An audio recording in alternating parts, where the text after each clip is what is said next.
आज की आंच और मैं हूं आपके साथ सुमित शर्मा। बुलेटिन में बात होगी क्रिकेट की, वर्ल्ड कप की नहीं, ओलंपिक क्रिकेट की। जी हां, सही सुना आपने। भारत में चल रहे आईओसी के सत्र के दौरान बड़ा फैसला हुआ है। 2028 में लॉस एंजलिस में आयोजित होने वाले ओलंपिक में T20 के फॉर्मेट में क्रिकेट खेला जाएगा। आईओसी सदस्य नीता अंबानी ने इस फैसले पर खुशी जाहिर की है। वहीं राजनांद गांव में क्या बोले हैं गृह मंत्री अमित शाह, यह भी आपको बताएंगे। छत्तीसगढ़ में कब जारी होगी कांग्रेस की दूसरी लिस्ट पर चल रही तैयारी के बारे में भी आज हम जानेंगे। टिकट के ऐलान के बाद मचा है सियासी घमासान, वो भी आपको दिखाएंगे और जानेंगे कैसे शिकंजे में आया है महादेव ऐप का मास्टरमाइंड। तो रमन सिंह के नामांकन में शामिल होने पहुंचे केंद्रीय गृह मंत्री अमित शाह ने चुनावी सभा के मंच से राज्य सरकार को जमकर कोसा। कांग्रेस पर कड़ा प्रहार करते हुए कहा कि आज जहां कहीं भी कांग्रेस की सरकार है वहां करप्शन का मतलब है कांग्रेस। छत्तीसगढ़ को कांग्रेस आलाकमान एटीएम मशीन की तरह यूज कर रही है।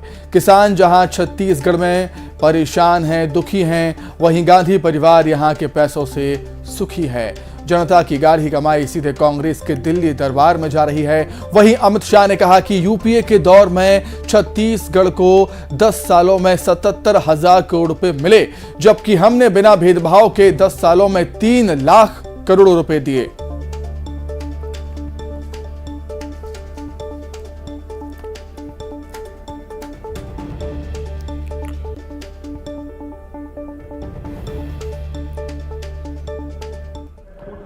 भैया भूपेश जी, 5 साल में आपने क्या किया, इसका जरा हिसाब किताब दीजिए। मुझे मालूम है हिसाब देने का आपका स्वभाव नहीं है, आप विकास का हिसाब किताब नहीं करते हो। बेचारे ताम्रध्वज साहू और राजा साहब से हिसाब किताब करने में पड़े हो, आप विकास का हिसाब नहीं करते। भूपेश बघेल ने छत्तीसगढ़ को कांग्रेस के दरबार का एटीएम बनाकर रखा है, एटीएम बना। मैंने करप्शन का ऐसा, जैसे फूड चेन बनते हैं ना, कोई पिज्जा का फूड चेन बनाएगा, कोई पाव भाजी का बनाएगा, इन्होंने करप्शन का पटवारी से लेकर मुख्यमंत्री तक का पूरा करप्शन चेन बना दिया है, जो दिल्ली तक। शराब घोटाला, 2000 करोड़ रुपए का शराब घोटाला, इनके ऑफिस के अफसरान जेल में जाते हैं और उनको शादी में भी चैन नहीं आता है, कहीं वो मुंह न खोल दे, इसलिए डरकर घर में शादी कराते हैं। ये भूपेश बघेल, उनके शासन में छत्तीसगढ़ में न दलित खुशहाल है, न आदिवासी खुशहाल है, न ओबीसी खुशहाल है, पिछड़ा भी खुशहाल नहीं है। माताओं बहनों की तो बात ही मत करिए, युवा और किसान भी परेशान है।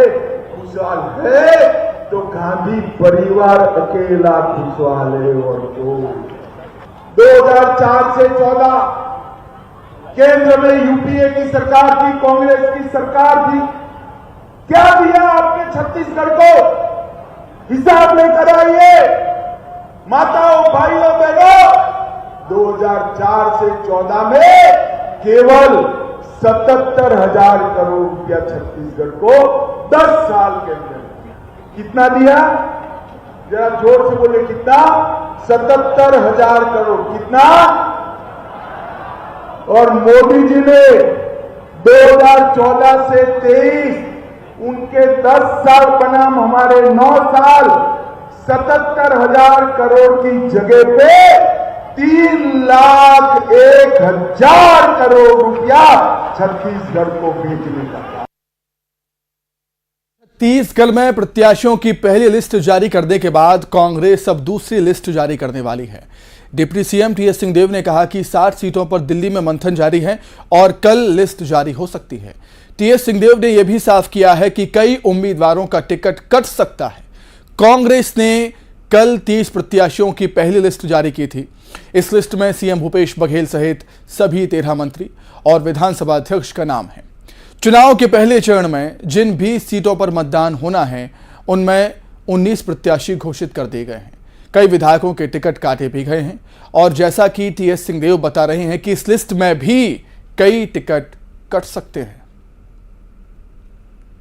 समीकरण को देख के गिरीश को मौका दिया गया है। कांग्रेस के एक सीनियर लीडर हैं, संगठन से कई सालों से जुड़े हुए हैं, प्रदेश के राजनीति को भी समझते हैं, नज़दीकी से समझते हैं, तो वहाँ के सामाजिक समीकरण को ध्यान में रख के उनको मौका दिया गया है और कड़ी चुनौती देंगे रमन सिंह जी को। कल ये जो 60 सीट बची हैं उसके संदर्भ में बैठक होगा और परसों 9 बजे सुबह राजस्थान और दिन में शायद 4 बजे मध्य प्रदेश, इसकी सेंट्रल इलेक्शन कमेटी की बैठक।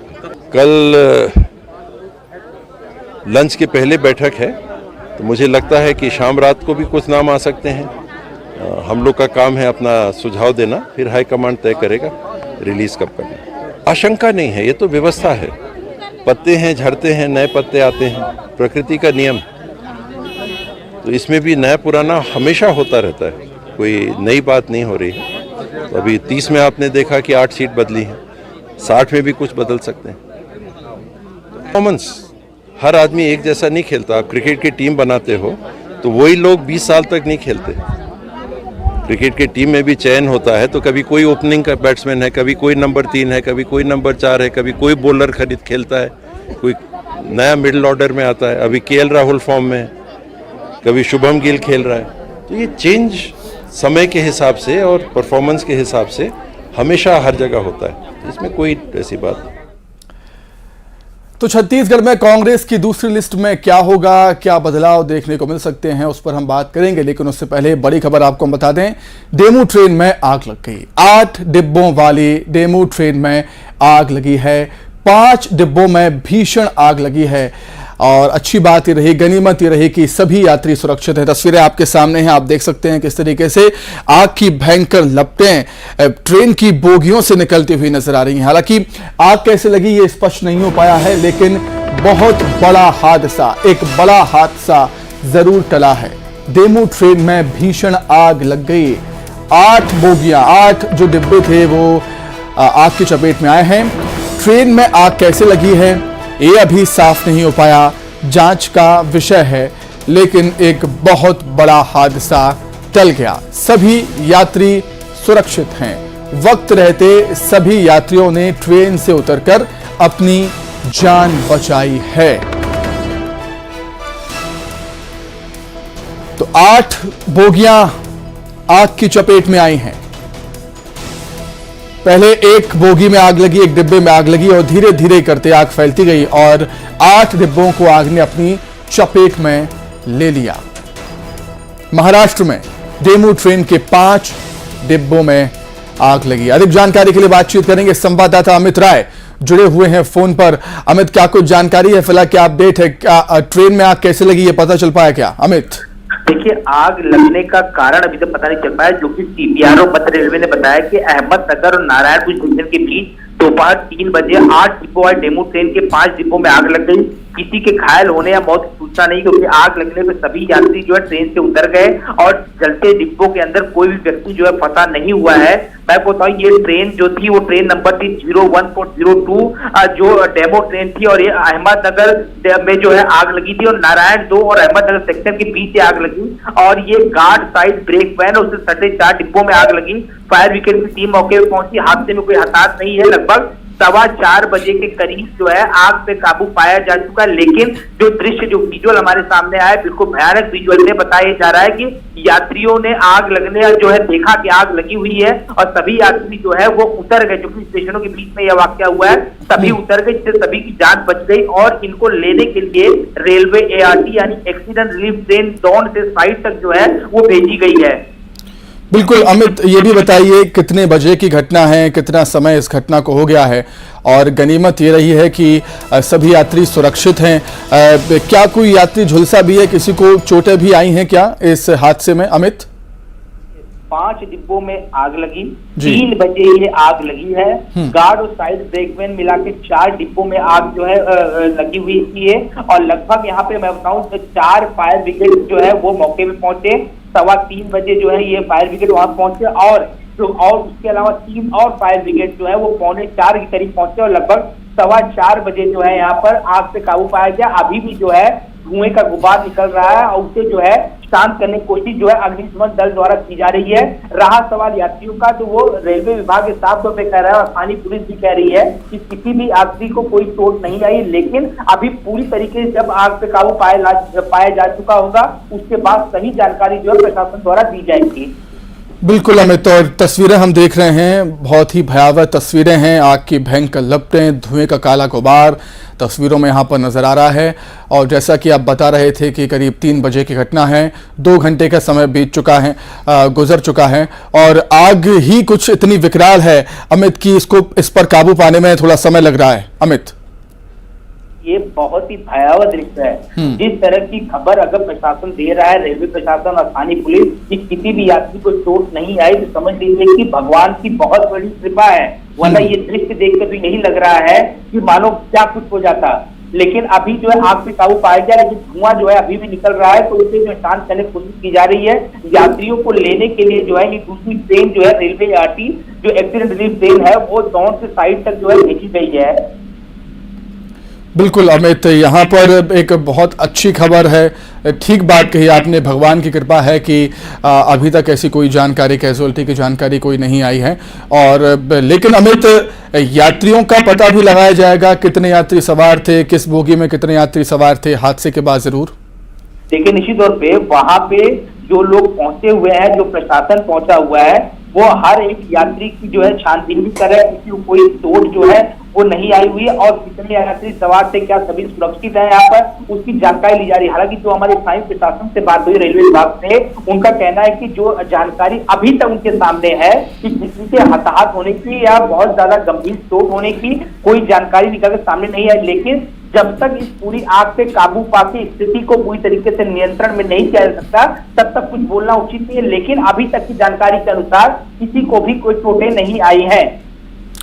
ठीक है अमित, बहुत शुक्रिया तमाम जानकारी के लिए, आपका बहुत धन्यवाद। तो देख सकते हैं आप तस्वीरों में किस तरीके से भयंकर आग की लपटें इस ट्रेन से निकलती हुई नजर आई। हालांकि आग कैसे लगी ये नहीं पता चल पाया, लेकिन सबसे अच्छी बात, गनीमत ये रही कि इसमें सभी यात्री सुरक्षित हैं। समय रहते सभी यात्री ट्रेन से बाहर आ गए।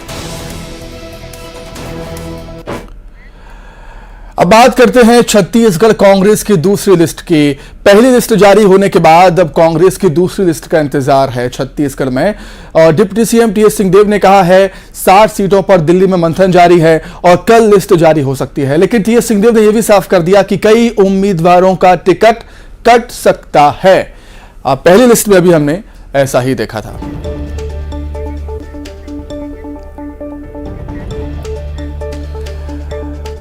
तो पहली लिस्ट जारी होने के बाद अब सभी को दूसरी लिस्ट का यहां पर इंतजार है छत्तीसगढ़ कांग्रेस की। इसी पर अधिक चर्चा करने के लिए सीधे हम रायपुर का रुख कर देंगे।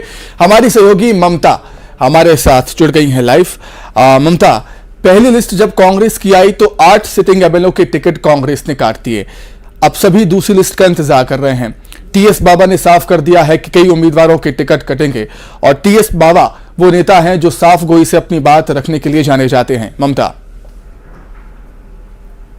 बिल्कुल, देखिए कल कांग्रेस की एक बड़ी बैठक है और हालांकि अगर हम बात करें तो ये कांग्रेस जो चुनाव समिति है उस तरह की बैठक नहीं है, लेकिन एक अलग से बैठक रखी गई है जिसमें करीबन जो 60 और जो प्रत्याशी हैं उनके नामों को लेकर चर्चा हो सके और कल शाम को ही बैठक के बाद में घोषणा हो जाएगी। हालांकि ओवरऑल अगर हम बात करें तो पिछले दिनों जो कांग्रेस चुनाव समिति की बैठक हुई थी उसमें तमाम नाम तय हो चुके हैं, लेकिन करीबन 20 नामों में पेज फंसा हुआ था, यानी कि 2-2 की जो बात कही जा रही थी वहाँ पर पेज फंसा हुआ था। दूसरी तरफ अगर हम बात करें तो पहले ही कुमारी शैलजा हो या कांग्रेस के जो तमाम जो जिम्मेदार पदाधिकारी हैं वो ये कह चुके हैं कि 22 से 23 जो है वो महिला प्रत्याशी उतारे जाएंगे। हर लोकसभा से 2-2 महिला प्रत्याशी उतारे जाएंगे। तो जाहिर तौर पर ऐसी सीटें जहां पर पहले से जो है वो विधायक हैं, पुरुष विधायक हैं, तो हो सकता है अगर उनकी परफॉर्मेंस खराब हो तो उसके बदले में महिला प्रत्याशी उतारे जाएं। 8 जो विधायकों की टिकट कटी है उसके बाद से ये कयास लगाए जा रहे थे और ये ये जो सिटिंग एमएलए थे उनके पुराने अगर हम बात करें तो उन्होंने जो पिछला चुनाव जीता था वो काफ़ी बड़े वोट अंतर से जीता हुआ था। लेकिन अभी अगर हम बात करें तो लगातार अलग अलग तरीके से सर्वे किए गए, उनके काम की समीक्षा की गई, विश्लेषण किया गया और इसके साथ ही कहीं कहीं पर यह भी हुआ कि जातिगत समीकरण को भी ध्यान रखा गया और बीजेपी की ने जो अपने प्रत्याशियों को जो टिकट दी है उसको भी ध्यान में रखा गया। तो उसको देखते हुए ये कहा जा रहा है कि आगे जो 60 जो प्रत्याशी आएंगे, हम कहना गलत नहीं होगा ममता कि कांग्रेस ने अपनी रणनीति में बदलाव किया है आने वाले विधानसभा चुनाव के लिए प्रत्याशियों के चयन में। बहुत शुक्रिया ममता आपको जुड़ने के लिए, तमाम बातचीत के लिए आपका बहुत धन्यवाद। आगे बढ़ते हैं, बात करने के मध्य प्रदेश की। मध्य प्रदेश में कांग्रेस की पहली लिस्ट जारी होने के बाद संग्राम छिड़ गया। कुछ सीटों पर घोषित प्रत्याशियों का विरोध शुरू हो गया है। एक तरफ नाराजगी का दौर है, दूसरी तरफ दावेदारी का शोर है। इसी बीच कमलनाथ ने साफ कर दिया है कि पार्टी के लिए जो भी ठीक होगा वही किया जाएगा। सोच समझकर ही उम्मीदवारों का ऐलान किया गया है, यह कहा है कमलनाथ ने।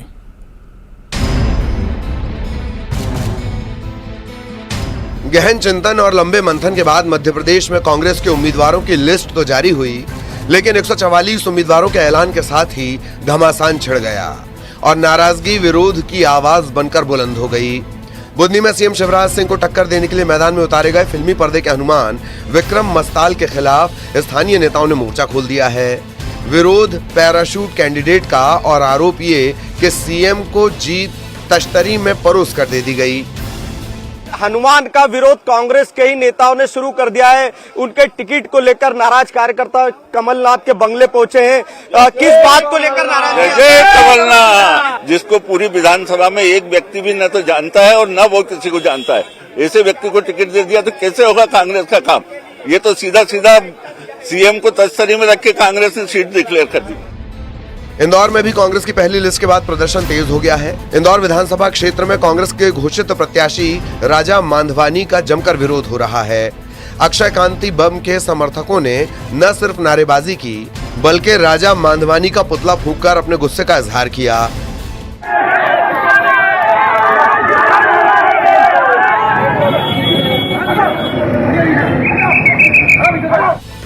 एक तरफ बागी सुर तो दूसरी तरफ दावेदार भी कांग्रेस की टेंशन बढ़ा रहे हैं। दूसरी लिस्ट जारी होने से पहले भोपाल में कमलनाथ के बंगले पर दावेदारों का डेरा है। अलग अलग विधानसभा क्षेत्र के नेता टिकट के लिए सक्रिय हो चुके हैं और कमलनाथ के दरवाजे पर दावेदारी के साथ दस्तक दे रहे हैं। टिकट के लिए दावेदार आए हुए हैं और ये दावेदार हैं जो मांग कर रहे हैं कि उन्हें टिकट दिया जाना चाहिए। तो आइए हम उनसे बात करते हैं। कहाँ से आए हम खंडवा 177 से आए हैं और हमारे कैंडिडेट जो है हुकुम वर्मा जी ये है और ये जीतने वाला कैंडिडेट है। और हमने कमलनाथ जी से बोला है कि हमको केवल टिकट चाहिए, हमको इसके अलावा कोई चीज नहीं चाहिए। हम पूरी ताकत से चुनाव लड़ेंगे और 35 साल का रिकॉर्ड तोड़ेंगे खंडवा में। वहाँ पे कांग्रेस पार्टी का झंडा लहराएंगे हम। ब्रजेंद्र प्रताप सिंह जो कैबिनेट मंत्री हैं, खनिज विभाग के मंत्री हैं, वहाँ कोई बेरोजगार को रोजगार नहीं मिलता है। हीरा खदानें सब बंद पड़ी हैं, पत्थर खदानें सब बंद पड़ी हैं। इसलिए जनता सब प्लान करती है बाहर, वो जनता सब उनसे तुरस्त है और वो कहती है सुरजीत सिंह भैया राजा को यदि टिकट मिलती है तो हम 20,000 वोटों से जिता के भेजेंगे।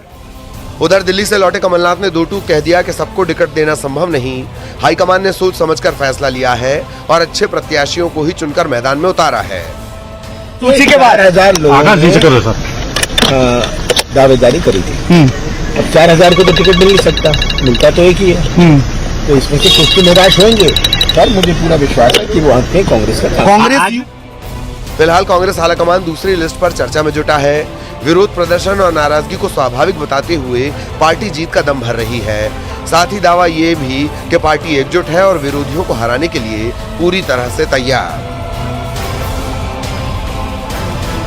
Bureau report, news 18। राजनांदगांव विधानसभा सीट से पूर्व सीएम डॉक्टर रमन सिंह ने अपना नामांकन दाखिल किया। नामांकन दाखिल करने के बाद रमन सिंह ने न्यूज़ 18 से खास बातचीत की, जिसमें उन्होंने कहा कि राजनांदगांव के बीजेपी के सभी चारों प्रत्याशी योग्य हैं और इस बार राजनांदगांव जिले की चारों विधानसभा सीटों पर बीजेपी की ऐतिहासिक जीत होने वाली है। इस मौके पर उन्होंने एक बार फिर प्रदेश की कांग्रेस सरकार पर जमकर निशाना भी साधा। छत्तीसगढ़ के पूर्व मुख्यमंत्री डॉक्टर रमन सिंह हमारे बीच मौजूद हैं, अभी नामांकन दाखिल करके लौटे हैं। बताएंगे क्या उम्मीद थी कि कांग्रेस का एक दमदार कैंडिडेट आपके पक्ष में हो, विपक्ष में खड़ा होगा। गिरीश देवांगन आया है। गिरीश देवांगन को कांग्रेस ने चयन किया है। राजनांदगांव के योग्य प्रत्याशी बहुत सारे हैं, राजनांदगांव में काफी सक्रिय लोग भी हैं, मगर पिछले 10 सालों में राजनांदगांव की लगातार कांग्रेस ने उपेक्षा की है और इस बार भी बाहर से प्रत्याशी लाए गए हैं, तो उसके प्रति बहुत ज्यादा रुचि राजनांदगांव को नहीं होगा। पहचान का संकट होगा। गांव-गांव के लोग आज रैली में आए थे, पूछ रहे थे गिरीश देवांगन कौन। डॉक्टर साहब, जीत के दावे आप भी कर रहे हैं, मुख्यमंत्री भूपेश बघेल कह रहे हैं कांग्रेस 75 पार का नारा दे रही है, आधार क्या है?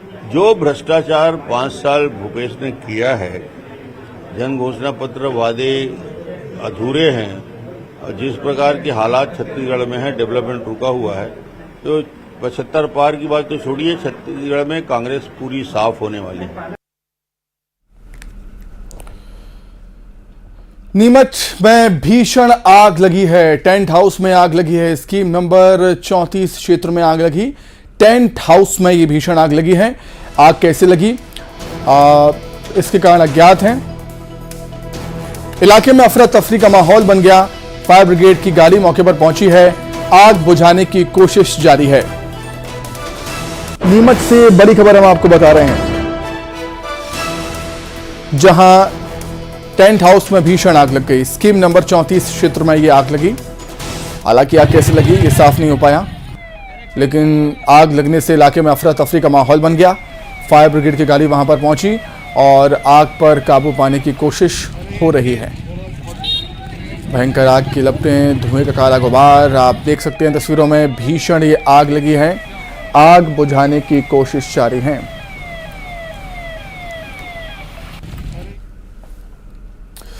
वहीं मुंबई में आईओसी के सेशन में बड़ा फैसला हुआ है। 2028 ओलंपिक में क्रिकेट को शामिल करने का ऐलान।